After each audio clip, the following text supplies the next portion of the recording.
Philippine Policing Model. The topic we're going to discuss is Philippine Policing Model. A little information about the country. The Philippines, officially the Republic of Philippines, is an archipelagic country in Southeast Asia and is situated in the Western Pacific Ocean and consists of about 7,641 islands that are broadly categorized under the three main geographical divisions from north to south, which is Luzon, Visayas, and Mindanao. Luzon is the major island to the north, where the country's capital Manila is located. The Visayas is a cluster of islands in the middle of the archipelago, and Mindanao is the southmost island group. The next slide is the police system of Philippines.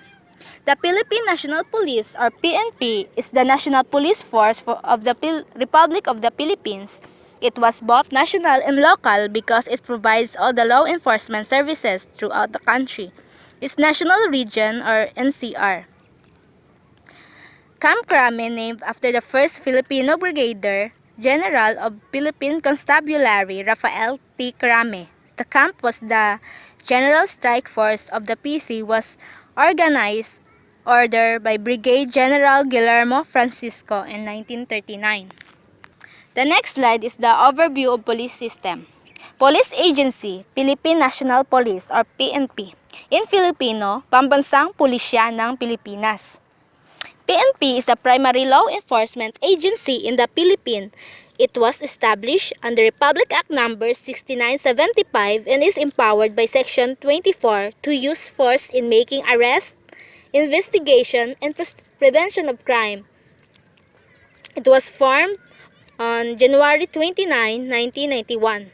National Agency, Philippines, Department of Interior and Local Government, also known as DILG. Ranks: Police General, highest. Patrolman, lowest. Motto: to serve and protect. Philosophy: service, honor, justice. Type of law enforcement: centralized. When we say centralized, it means iisa lang yung agency ang nag-i-exist. Estimated strength: 210,000 as of 2020. In an important event in the history of police in the country, that is paving the way for the Philippinization of the constabulary, and has proved to be a sound more for World War I, which was soon to break out and had dragged the U.S. into it.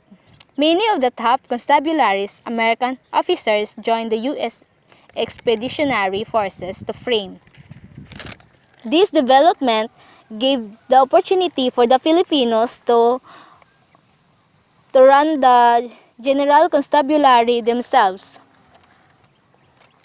The first given to the chance was Brigadier General Rafael T. Crame, and he was appointed PC Chief in December 1917. Thus, for the first time in 16 years of existence, the constabulary was placed under Filipino leadership. The next is the PNP vision, mission, and core values. Vision: imploring the aid of Almighty by 2030, we shall be a highly capable, effective, and credible police service working in a partnership with the responsive community towards the attainment of a safer place to live and work and do business. Mission: the PNP shall enforce law, prevent and control crimes, maintaining peace and order, ensure public safety and internal security with the action support of the community. Philosophy: service, honor, and justice. Its core values: maka-Diyos or pro-God, makabayan, pro-country, makatao, pro-people, makakalikasan, pro-environment. The next slide is the police and function, or the power and the function of PNP. As provided for by Section 14 of RA number 6975, the following are the powers and function of the PNP. Enforce law and ordinances relative to the protection of lives and properties. Maintain peace and order and take all necessary steps to ensure public safety. Investigate and prevent crime.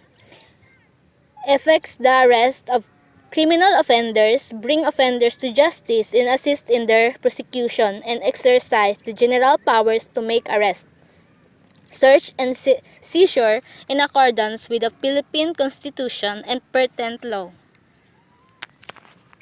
The next slide is all about miscellaneous police service. The PNP Miscellaneous Police Service may be categorized into law enforcement, maintenance of order, and crime investigation. In undertaking law enforcement, the police are empowered to stop, question, detain, and arrest people who violate the law.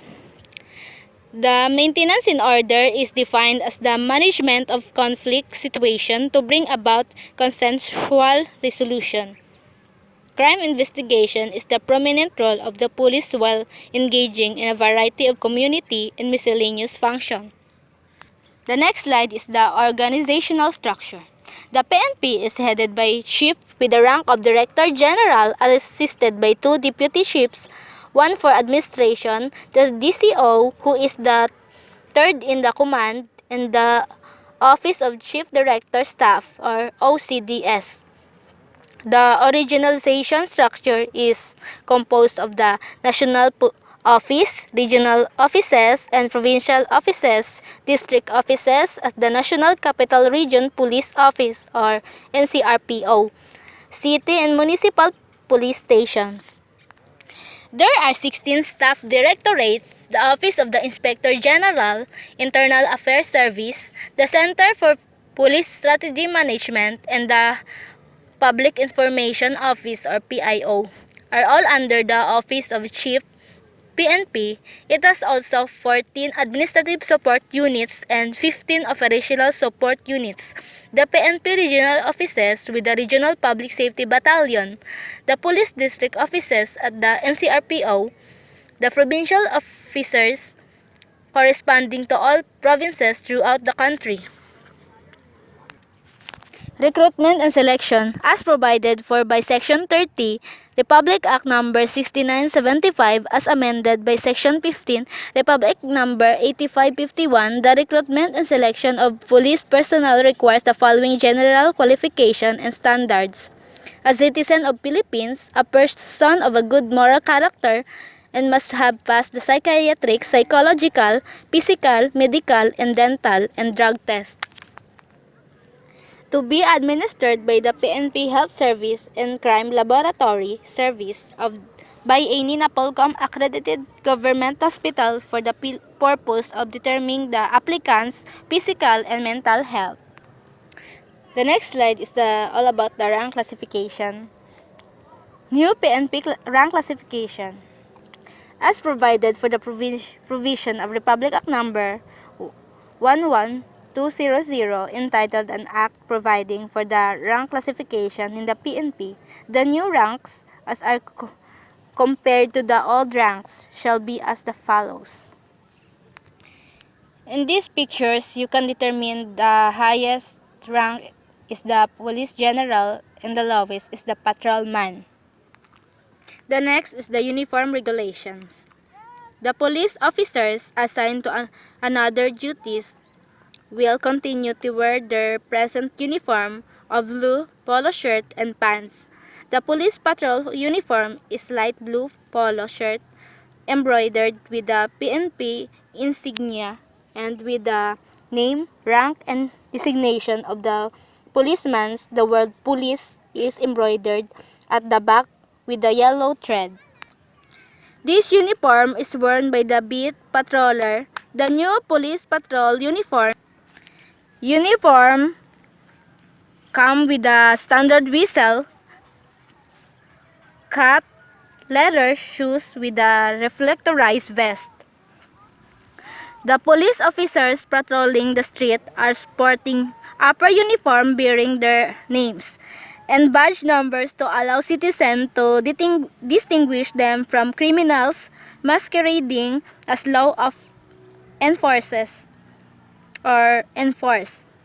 Policemen on the foot and the mobile in chasing criminals who try to evade arrest.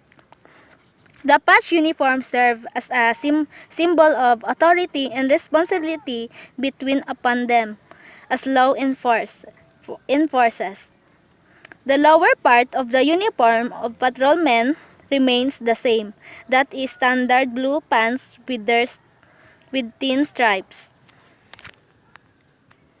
The next slide is the fire and equipment.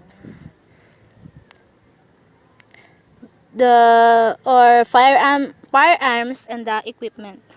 The PNP has in its possession the following firearms and equipment issued to the rank and file: M16, M9 pistol, Glock pistol, M191, Remington 870,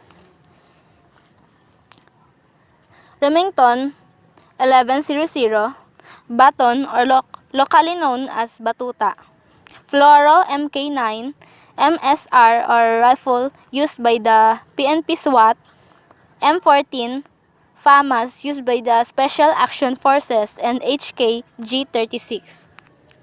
The next is mobility and transportation.